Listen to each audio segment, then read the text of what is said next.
سب سے پہلے تو میں اپنی پارلیمنٹری پارٹی کا اور اپنے الائز کا سب سے پہلے شکریہ ادا کرنا چاہتا ہوں کہ جس طرح انہوں نے پوری اس بجٹ میں شرکت کی اور بھرپور طریقے سے شرکت کی. میں آپ سب کا شکریہ ادا کرنا چاہتا ہوں. اسپیکر صاحب، اس کے بعد میں آج دعوت دینا چاہتا ہوں اپوزیشن کو اس چیز پہ کہ اس ملک میں 1970 کے بعد سارے الیکشنز کنٹروورشل ہوئے اور ابھی بھی بائی الیکشن سینٹ اس میں بھی کنٹروورسی ہو گئی. تو ہم نے بڑی کوشش کی ہے یہ 2 سالوں کے اندر کہ ہم کیا ریفارمز کر سکتے ہیں کہ پاکستان میں بھی الیکشنز ایکسیپٹ کرے، جو بھی ہارتا ہے وہ ایکسیپٹ کرے الیکشنز کو. تو اس میں ہم نے پوری ریفارمز تجویز دی ہیں، 1 سال سے پڑھی ہیں، اس کے اوپر کوئی اپوزیشن کی ابھی تک ڈیبیٹ نہیں ہوئی. تو میں ان کو ریکویسٹ کروں گا کہ یہ تو کوئی گورنمنٹ اپوزیشن کی بات نہیں ہے، یہ تو پاکستان کی ڈیموکریسی کی فیوچر ہے.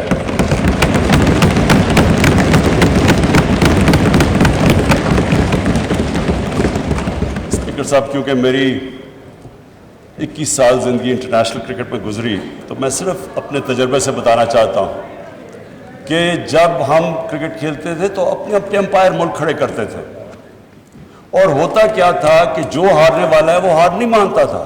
کہتے جو ہارتا تھا مخالف ملک میں جا کے وہ کہتے تھے جی امپائروں نے ہمیں ہرا دیا. اور مجھے فخر ہے اس چیز پہ کہ میں ایز پاکستان کیپٹن پوری کیمپین کی، اور پاکستان وہ ملک تھا جس نے کرکٹ ہسٹری میں پہلی دفعہ نیوٹرل امپائرز کھڑے کیے.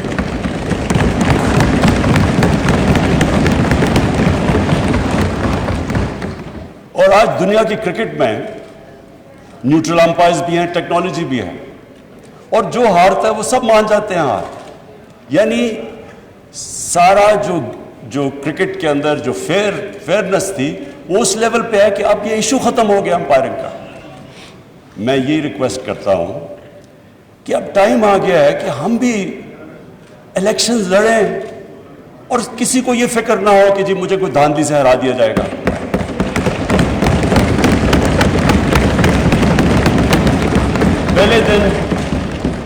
پہلے دن میں نے تقریر کرنے کی کوشش کی، اپوزیشن نے نہیں کرنے دی، اور انہوں نے کیا کہا؟ انہوں نے کہا جی الیکشن ٹھیک نہیں ہوئے. جب الیکشن ٹھیک نہیں ہوئے تو بتانا تھا کہ کس طرح ٹھیک نہیں ہوئے. جب ٹرمپ نے کہا کہ الیکشن ٹھیک نہیں ہوئے تو ان کے میڈیا اور پبلک نے کہا کہ ثبوت دو کہ ٹھیک نہیں ہوئے. ہم نے جب 2013 کے الیکشن میں کہا ٹھیک نہیں ہوئے تو ہم نے 133 میں سے 4 حلقے ڈیمانڈ کیے تھے کہ ان کی رینڈم آپ ان کی آڈٹ کر دیں، اگر یہ ٹھیک ہے ہم الیکشن مان جائیں گے. ہمیں نہیں، ان 4 حلقوں کو نہیں کھولا گیا. ایونچولی عدالت میں جا کے کیس لڑ کے 2-2.5 سال کے بعد کھلے، 4 میں دھاندلی نکلی. تو میرا اسپیکر صاحب آج اپوزیشن کو یہ ہے کہ ہم نے پوری کوشش کی اور ہم اس نتیجے پہ آئے کیونکہ جوڈیشل کمیشن بیٹھی تھی 2015 کے اندر، اور اس جوڈیشل کمیشن کی فائنڈنگز تھی 2013 کے الیکشن کے اوپر، جو بھی انہوں نے کہا کہ بے ضابطگیاں ہیں وہ ساری ہوتی تھی جب پولنگ ختم ہوتی تھی اور اس کے بعد جب رزلٹ اناؤنس ہوتا تھا. تو ہم نے اس کے اوپر جو سب اپنی ڈسکشن کر کے ایک نتیجے پہ آئے کہ اس کا صرف ایک راستہ ہے، ای وی ایم مشینز. وہ کیوں ہیں؟ کیونکہ ای وی ایم مشین جیسی الیکشن ختم ہوتا ہے بٹن دبتا ہے رزلٹ آ جاتا ہے. تو وہ جو سارا پیریڈ ہے اس کے بعد جدھر ڈبل سٹیمپس ہوتے ہیں، جدھر وہ تھیلیاں کھلی ہوتی ہیں، وہ جو ساری چیزیں وہ ساری چیزیں ختم ہو جاتی ہیں اگر آپ الیکشن ختم ہوتے ساتھ ہی رزلٹ آئے اور پھر پیپر ٹریل ہو کہ جو بھی کویسچن کرنا چاہے تو اس کے پاس موقع ہو وہ جا کے کویسچن کر سکے. تو میں اگر ان کے پاس اپوزیشن کے پاس کوئی اور تجویز ہے تو ہم تیار ہیں سننے کے لیے.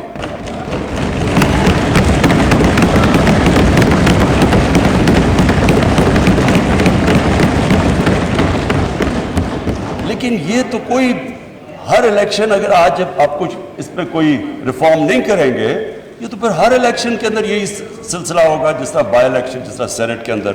تو یہ ایک میری ریکویسٹ تھی. اچھا جی، اب میں اس بجٹ کے اوپر آتا ہوں. میں اس بجٹ کے اوپر بات کرنے سے پہلے اپنی ویژن کی بات کرنا چاہتا ہوں کہ ہماری ویژن کیا ہے پاکستان کی, اور جو بجٹ ہے وہ ریفلیکٹ کرنا چاہیے جو ایک ملک کی ویژن ہے. مجھے خوشی اس لیے, اور میں شوکت ترین آپ کو اور آپ کی ساری اکنامک ٹیم کو آج خراج تحسین اس لیے پیش کرتا ہوں کہ آپ نے جو میری ویژن تھی پاکستان کی, اس کے مطابق آپ نے بجٹ بنایا.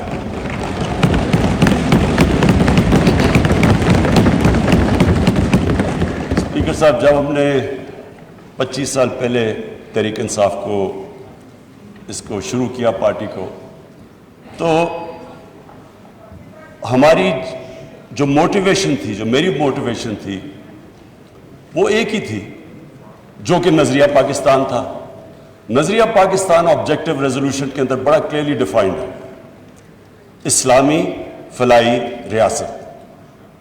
یہ جو اسلامی فلاحی ریاست ہے, یہ نظریہ جو ہمارے فاؤنڈنگ فادرز تھے انہوں نے مدینہ کی ریاست سے لیا, کیونکہ وہ دنیا کی پہلی فلاحی ریاست تھی. اب اسپیکر صاحب, ہم نے یہ کیوں, میں ذرا سارے ہاؤس کے لیے, اپنے یوتھ کے لیے, سب کے لیے کہنا چاہتا ہوں کہ یہ کیوں ضروری ہے کہ ہم پاکستان اسی فاؤنڈنگ فادرز کی ویژن کے اوپر واپس جائیں. وہ اس لیے ضروری ہے اسپیکر صاحب کہ اگر اس ہمارے ملک کی ویژن سے ہم پیچھے ہٹ جاتے ہیں تو پاکستان کا مقصد ختم ہو جاتا ہے.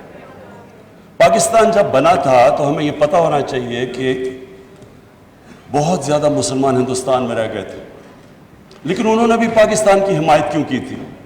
کیونکہ جو ہمارے فاؤنڈنگ فادرز تھے, علامہ اقبال اور قائد اعظم, انہوں نے جو ایک ویژن دی تھی پاکستان کی, اس کی وجہ سے سارے ہندوستان کے مسلمان بھی متفق تھے کہ یہ ملک بننا چاہیے. اور وہ ویژن علامہ اقبال نے, اور جو مسلمان دنیا کے سب سے بڑا پچھلے 300-400 سال میں سب سے بڑے ذہن تھے, انہوں نے اس ویژن کے اندر جب کہا تھا کہ مسلمان جب بھی اٹھتا ہے, مسلمان کا سویلائزیشن مدینہ کی ریاست کے بعد جب بھی اٹھا ہے, وہ واپس گیا ان پرنسپلز کے اوپر جو ہمارے نبی صلی اللہ علیہ وسلم نے مدینہ کی ریاست میں اسٹیبلش کیے تھے. تو وہ پرنسپلز تھے جس کی وجہ سے ایک قوم اٹھی. تو میں اسپیکر صاحب آج بریفلی وہ بتانا چاہتا ہوں کہ وہ کیا چیز تھی کہ ایک اتنا عظیم سویلائزیشن کھڑا ہو گیا, اور کبھی اتنی تیزی سے ایک سویلائزیشن نہیں کھڑا ہوا.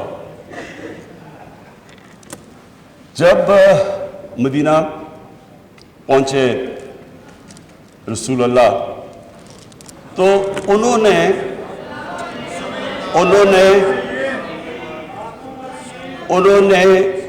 مدینہ کی ریاست میں جو پرنسپلز طے کیے, یہ دنیا کی تاریخ اس کی گواہ ہے کہ ان کے مدینہ کے آنے کے بعد 13 سال کے بعد جو ایک سپر پاور تھی وہ ان کے سامنے اس نے گھٹنے ٹیکے, بیزنٹائن ایمپائر, اور 14 سال کے بعد پرشین ایمپائر ان کے سامنے گھٹنے ٹیک گیا. یہ تاریخ کا حصہ ہے. اور اس کے بعد جو وہ سویلائزیشن انہوں نے سیٹ اپ کیا, وہ دنیا کا سب سے عظیم سویلائزیشن تھا. اس نے صرف یہ نہیں کہ وہ دنیا میں پھیل گیا, انہوں نے جو سویلائزیشن سیٹ اپ کیا, اس کی وجہ سے جو آج ماڈرن دنیا بنی ہے, وہ اس سویلائزیشن نے سارے جو گریک فلسفیز جو دنیا میں, جو ہندوستان میں فلسفیز تھی, ان کی ٹرانسلیشنز کی, ان کو ڈیولپ کیا. ہر فیلڈ میں وہ آگے نکلے, سائنس میں, میڈیسن میں. اور اس کے بعد وہ جب بعد میں ہمارا جب سویلائزیشن نیچے گیا تو یورپ نے ٹیک اوور کر لیا. تو وہ کیا اصول تھے؟ وہ 3 اصول تھے, اور جو ہم نے اپنی پارٹی بنائی 25 سال پہلے تو ہم نے وہ 3 اصول رکھے: انصاف, انسانیت اور خودداری.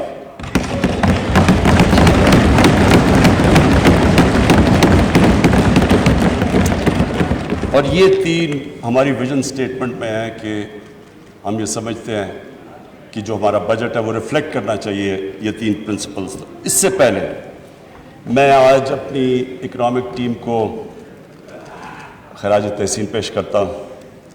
ہماری جو اکنامک ٹیم ہے اور جس میں جب سے ہماری گورنمنٹ آئی اور اب تک جس نے بھی ہماری اکنامک ٹیم میں شرکت کی سارے مستحق ہیں آج مبارک کے بھی اور خراج تحسین کے بھی.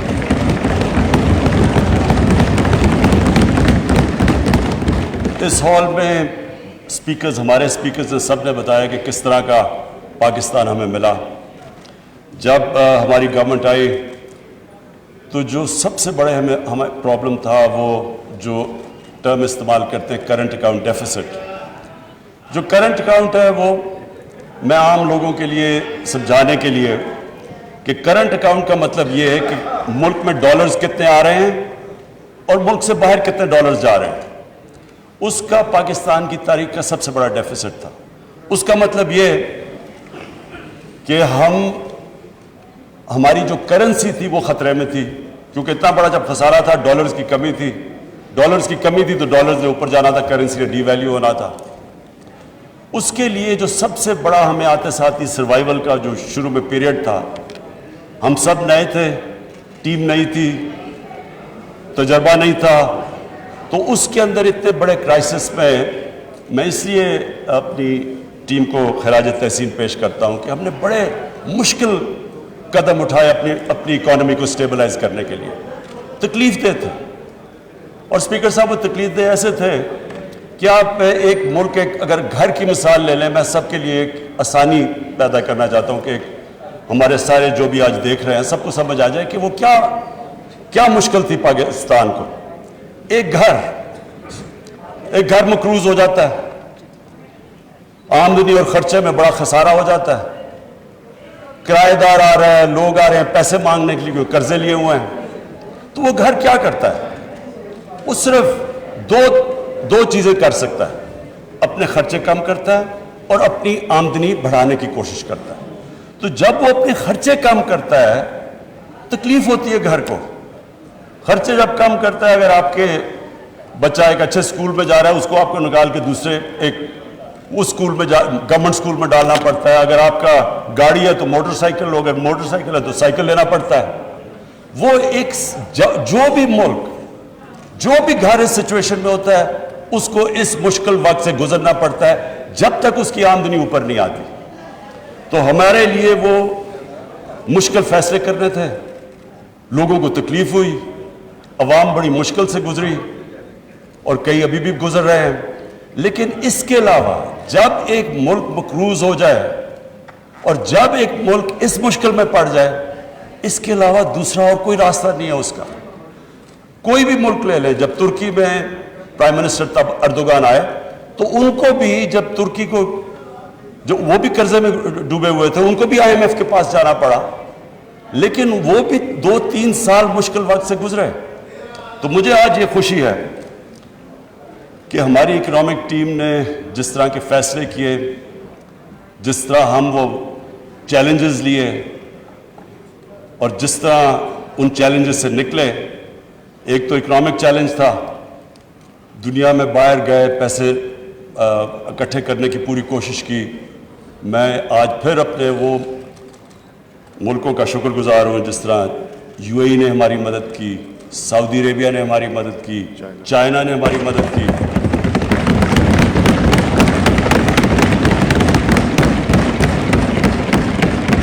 اور انہوں نے ہمیں ڈیفالٹ سے بچا دیا.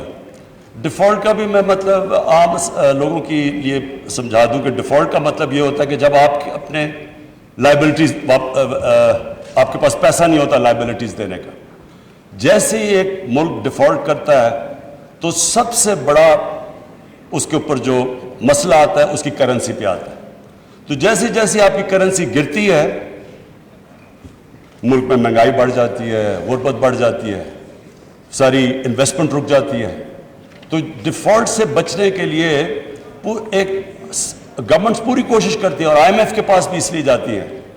ہم نے شروع میں جب ہماری IMF سے نیگوسیشنز تھی، ہم نے کوشش کی کہ ہم نہ جائیں، ہم نے کوشش کی کوئی اور کوئی طریقہ نکلا ہے، کیونکہ اتنا بڑا خسارہ تھا $20 ارب کا، جو IMF کنڈیشنز دے رہی تھی وہ بڑی مشکل تھی، اس سے لوگوں کو بڑی تکلیف ہونی تھی، اس لیے ہم کوشش کرتے رہے کہ ہمیں کوئی اور سورسز سے پیسہ مل جائے، لیکن آخر ہمیں جانا پڑا، اور IMF کی جو کنڈیشنز تھی وہ مشکل تھی، اور اس سے عوام کو تکلیف تھی۔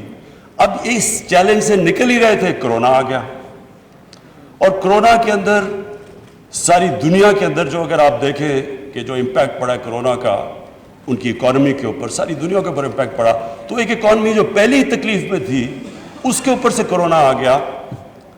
میں آج پھر سے، میں پہلے بھی ان کو خراج تحسین پیش کر چکا ہوں، اپنی NCOC اسد عمر آپ کی اور آپ کی ٹیم کو،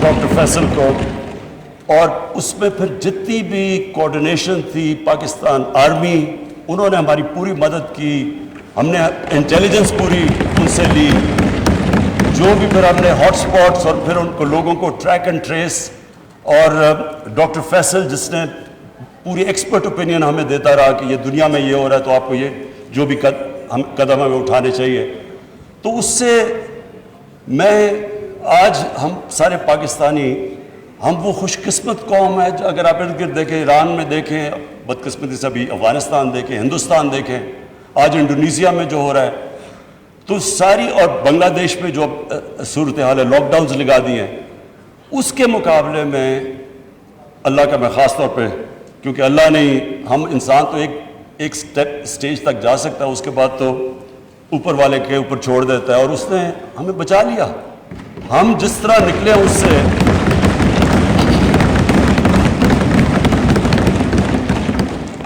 اور میں صرف ایک چیز کہوں گا کہ میرے خیال میں، یہ میرا ایمان ہے اللہ پہ، کیونکہ وہ غریب کی آواز سنتا ہے، ہم اس لیے بھی بچے کہ ہم نے بڑی جلدی یہ فیصلہ کیا کہ ہم پورا لاک ڈاؤن نہیں لگانے لگے، کیونکہ اس میں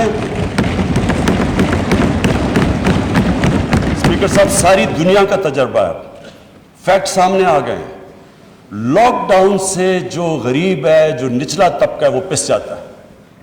ساری دنیا کے اندر، امریکہ کے اندر فوڈ لائن، دنیا کا امیر ترین ملک، کھانے کے لیے لائنیں لوگوں کی لگی ہوئی تھی، کھانے نہیں تھے لوگوں کے پاس۔ ہر جگہ دنیا میں غربت بڑھی ہے جدھر لاک ڈاؤن لگا ہے، بڑا پریشر تھا ہمارے پہ، بڑی اپوزیشن کی ڈیمانڈ تھی کہ جی لاک ڈاؤن لگایا جائے، 2 مہینے بڑا برا بھلا بھی کہا گیا کہ جی ان کو سمجھ نہیں ہے، لاک ڈاؤن نہیں لگا رہے، لیکن میرا یہ مان ہے کہ جو ہم نے جو فیصلہ کیا، جی اسپیکر صاحب، جو فیصلہ کیا ہم نے یہ سوچ کے کہ جو ہمارا دہاڑی دار ہے، ہمارے مزدور، ہمارا ڈیلی ویجر جو کہ ویکلی ویجر، وہ گھر میں کھانا ہی تب آتا ہے جب اگر وہ مزدوری کرے، ہم نے جو بڑی جلدی فیصلہ کیا کنسٹرکشن کھولنے کا، اور پھر جو اپنا سارا ایگریکلچر سیکٹر تھا اس کو ہم نے پوری طرح کھولنے کی کوشش کی جلدی سے جلدی، جو وہ ہمارا فیصلہ تھا میں سمجھتا ہوں،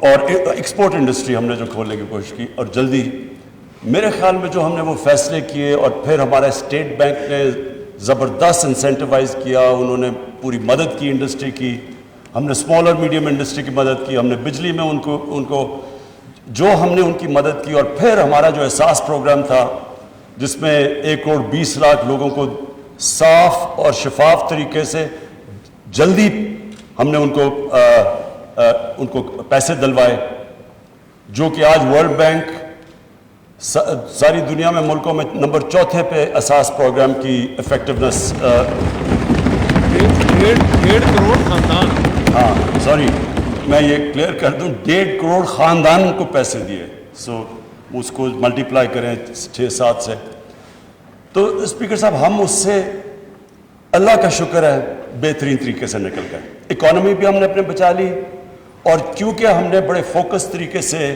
اسمارٹ لاک ڈاؤنز یعنی ریسٹرکٹ کر کے ہاٹ سپاٹس کی طرف گئے، لوگوں کو بھی ہم نے بچا لیا، لیکن ایک اور چیلنج تھا جس کا لوگوں کو اتنا زیادہ اندازہ نہیں، کیونکہ وہ وہ چیلنج تھا دیہاتوں کے اندر.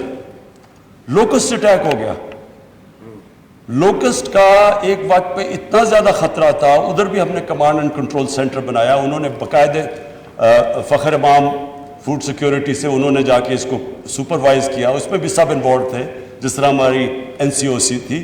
تو لوکسٹ سے بھی اللہ نے ہمیں بچایا اور بڑی محنت کی. عید پہ بھی لوگوں نے کام کیا. تو اسپیکر صاحب, ہم اللہ کا شکر ہے, یہ جو 4% گروتھ ریٹ ہماری تقریباً 4% گروتھ ریٹ آئی, اس کی وجہ یہ تھی کہ ہم نے ایگریکلچر کو پروٹیکٹ کیا. ایگریکلچر کے اندر ریکارڈ اس باری فصلیں آئیں, گندم کی, چاول کی, مکئی کی ریکارڈ فصلیں آئیں. اور جو گنا تھا اس کی بھی سیکنڈ ہائیسٹ اس کی بھی پیداوار ہوئی اس باری. اور اس کی وجہ سے ایک ساری اکانومی اٹھی. اور پھر جو ہم نے ایک بہت بڑا فیصلہ کیا, ہم نے یہ فیصلہ کیا کہ جو ہمارا جو کسان ہے, جو یہ شوگر ملز میں اپنے گنے لے کے جاتا ہے, کہ ان کو ٹائم پہ پیسہ ملے. یہ نہ ہو کہ ایک سال کے بعد پیسہ ملے اور پورا پیسہ ملے, جو سپورٹ پرائس ہے وہ پیسہ ملے. کیونکہ گورنمنٹ نے یہ انفورس کیا, پیسہ پہلی دفعہ شفٹ ہوا کسانوں کے پاس. کسانوں کے پاس پیسہ آیا, انہوں نے اپنی فصلوں پہ لگایا. اس کی ایک بہت بڑی وجہ کہ یہ جو ریکارڈ پیداوار ہوئی, ایک تو اللہ کا کرم ہے موسم بھی ٹھیک رہا, لیکن یہ بھی ہے کہ کسانوں کے پاس پیسہ آیا, وہ پیسے کو انہوں نے ری انویسٹ کیا.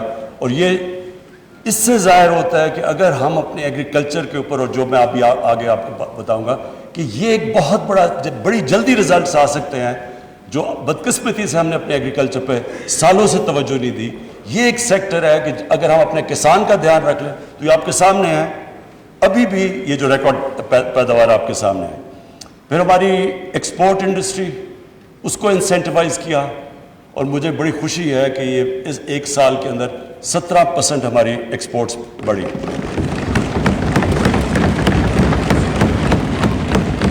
اسپیکر صاحب, جو جون کا مہینہ تھا, جون کے مہینے میں ہماری جو ایکسپورٹ صرف جون کے مہینے میں ہوئی وہ $2.7 ارب ہوئے, جو آل ٹائم پاکستان ریکارڈ ہے ایک مہینے کے اندر.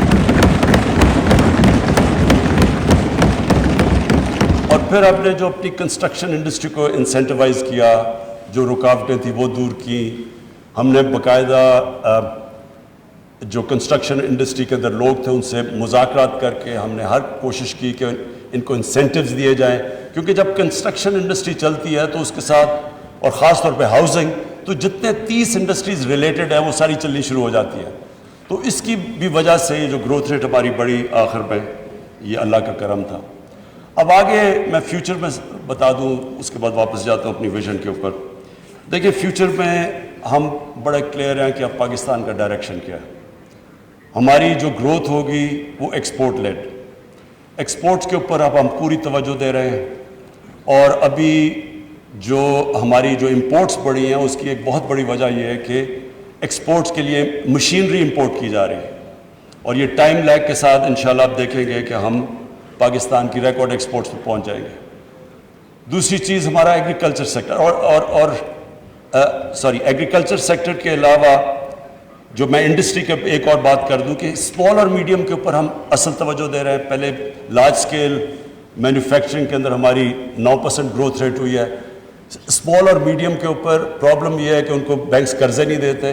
اب ان کے لیے فائنانس منسٹر طریقے ڈھونڈ رہے ہیں کہ ہم کیسے کے لیے پوری پالیسی ڈیوائز کریں, اور جو ریگولیشنز ہیں ان کو آسان کرتے جا رہے ہیں. کیونکہ اتنے زیادہ ریگولیشنز ہوتے ہیں وہ اسمال اور میڈیم انڈسٹری چلنے کا, اس کا وہ رجسٹری نہیں ہوتے ڈر کے ریگولیشن سے. تو اس کے اوپر پوری اب انسینٹیوائز کر رہے ہیں ان کو. جو ایگریکلچر ہے اس پہ ہم کئی چیزیں کر رہے ہیں. ایک تو پنجاب نے بڑا زبردست کام کیا, کسان کارڈ لے کے آ رہا ہے. کسان کارڈ سے ایک ڈیٹا بیس ہوگا, سارے کسانوں کو رجسٹر کر رہے ہیں ہم. اور جو چھوٹا کسان ہے, چھوٹے کسان کو جو 13 ایکڑ سے کم کسان ہے, اس کو ڈائریکٹ سبسیڈائز کریں گے, ان کو کھادوں کے اوپر, ان کی پیسٹیسائڈز کے اوپر. پھر اگر کوئی جس طرح بکھر میں ابھی میں نے سنا ہے کہ وہاں ان کی جو فیل ہو جاتی ہے, اب 3 سال سے ان کے جو چنے کی کراپ فیل ہوگی, ان کو ڈائریکٹ مدد کریں گے. تو یہ پہلی دفعہ کسان کارڈ کے ذریعے ڈائریکٹ مدد کریں گے اپنے کسانوں کے لیے. پھر جو بھی اس بار فائنانس منسٹر نے جو پیسہ رکھا ہے $60 ارب فیڈرل گورنمنٹ نے, اچھا سوری 60 ارب روپیہ جو ہماری فیڈرل گورنمنٹ نے رکھا ہے, جو پچھلی گورنمنٹ کے آخری سال میں 1.5 ارب تھا. تو یہ جو 60 ارب ہے اور اس کے اوپر جو 100 ارب کی چھوٹ دی ہے ٹیکسز کے اوپر ایگریکلچر سیکٹر پہ, کوشش یہ ہے کہ اب ہم ایگریکلچر سیکٹر کے اندر وہ کام کریں جو بہت پہلے کرنا چاہیے تھا, ریسرچ, سیڈ ڈیولپمنٹ. یہ سب سے امپورٹنٹ ہے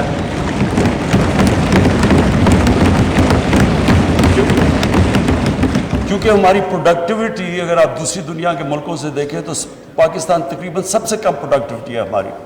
تو بڑی جلدی اگر ہم اس پہ کام کر لیں تو جس طرح اس بار رزلٹس آئے ہیں, اور ہمارا آگے مسئلہ بھی فوڈ سیکیورٹی کا ہے کیونکہ ہم اب فوڈ امپورٹر بن چکے ہیں. گندم بھی ہمیں امپورٹ کرنی پڑ رہی ہے, چینی بھی امپورٹ کرنی پڑ رہی ہے, ہمیں دالیں امپورٹ کرنی پڑ رہی ہیں, اور ایڈیبل آئل تو خیر پہلے بھی ہم امپورٹ کرتے تھے. تو اب ہماری کوشش یہ ہے کہ ان کی پہلے تو اپنی پیداوار بڑھائیں تاکہ آگے بڑھتے ہوئے آبادی کے لیے ہم فوڈ سیکیورٹی پرووائڈ کریں, لیکن اس کے علاوہ اپنی پروڈکٹ, اس کے علاوہ جو کسان ہیں اس کو ڈائریکٹ, چھوٹے کسان کو سبسڈائز کریں کیونکہ اصل ہمارا 70% تو چھوٹا کسان ہے, اور اس کا سب سے بڑا پرابلم ہوتا ہے اس کے پاس پیسہ نہیں ہوتا, وہ آرتی سے پھنس جاتا ہے. اور اس کی ہم نے کسان کی اور مدد کرنے کے لیے کیا فیصلہ کیا, کسان مارکیٹس. یہ چائنا سے ہم نے دیکھا ہے کہ انہوں نے ورچوئل مارکیٹس بنائی ہوئے ہیں جو کسان اور ہول سیلر یا ریٹیلر کو وہ اکٹھا کر دیتے ہیں. وہ ڈائریکٹلی کسان سپلائی کرتا ہے ریٹیل کو, اس کو لوگوں کو بھی سستی چیزیں ملتی ہیں, بیچ میں جو مڈل مین اڑ جاتا ہے, اور کسان کو بھی اونچی پرائس ملتی ہے. اس کے اوپر اب انشاءاللہ ہم پورا کام کر رہے ہیں. پھر جی پاکستان کا جو بڑا مسئلہ ہے دودھ. اب دودھ ایک ایسی چیز ہے جو کہ ایک بچوں کے لیے سب سے امپورٹنٹ نیوٹریشن ہے, پروٹین ہے. اب مسئلہ یہ بنا ہوا ہے, کیلشیم ہے. پرابلم ہمارا یہ ہے کہ جو کھلا دودھ بکتا ہے وہ زیادہ تر کنٹامنیٹڈ ہے, اور پھر جب ہم ان کو جو کنٹامنیٹ دودھ کو ہٹاتے ہیں تو اس کی قیمت اوپر چلی جاتی ہے. تو ہم اس نتیجے پہ آئے ہیں کہ اس کا سب سے آسان طریقہ یہ ہے کہ ان کی جینیٹک امپرومنٹ کریں گایوں کی اور بھینسوں کی, اور اس کے لیے باہر سے اب یہی باہر سے امپورٹ کر رہے ہیں جو جس سے ان کی ہم جینز کو امپروو کر سکیں. انشاءاللہ یہ ہم سمجھتے ہیں کہ 1-2 سالوں کے اندر 2 سالوں میں اس کا امپیکٹ پڑ جائے گا, اور اس کے لیے ہم نے کافی پیسے رکھے ہوئے ہیں کہ ہمارا جو لائف سٹاک ہے وہ امپروو ہو. اتنی زیادہ ہمارے پاس گائے بھینسیں ہیں لیکن ان کی پروڈکٹیوٹی بہت ضرور. چائنا میں 6 گنا زیادہ ان کو وہی دودھ لیتی ہے گائے سے جس پاکستان کے مقابلے میں. تو اگر ہم دگنا بھی کر لیں تو یہ بہت بڑا امپیکٹ پڑ جائے گا ہماری جو امپورٹنٹ ہے دودھ سپلائی کے لیے. اچھا اسپیکر صاحب, اب میں واپس ریورٹ کرتا ہوں کہ پاکستان نے اگر آگے بڑھنا ہے تو ہمیں ان اصولوں کے اوپر واپس جانا چاہیے جس ویژن کے مطابق پاکستان بنا تھا. جو 3 چیزیں, انسانیت, انصاف اور خودداری. سب سے پہلے تو مجھے اس بجٹ میں سب سے بڑی خوشی ہوئی کہ پاکستان کی تاریخ کا سب سے زیادہ پیسہ ہم نے سوشل پروٹیکشن کے لیے دیا.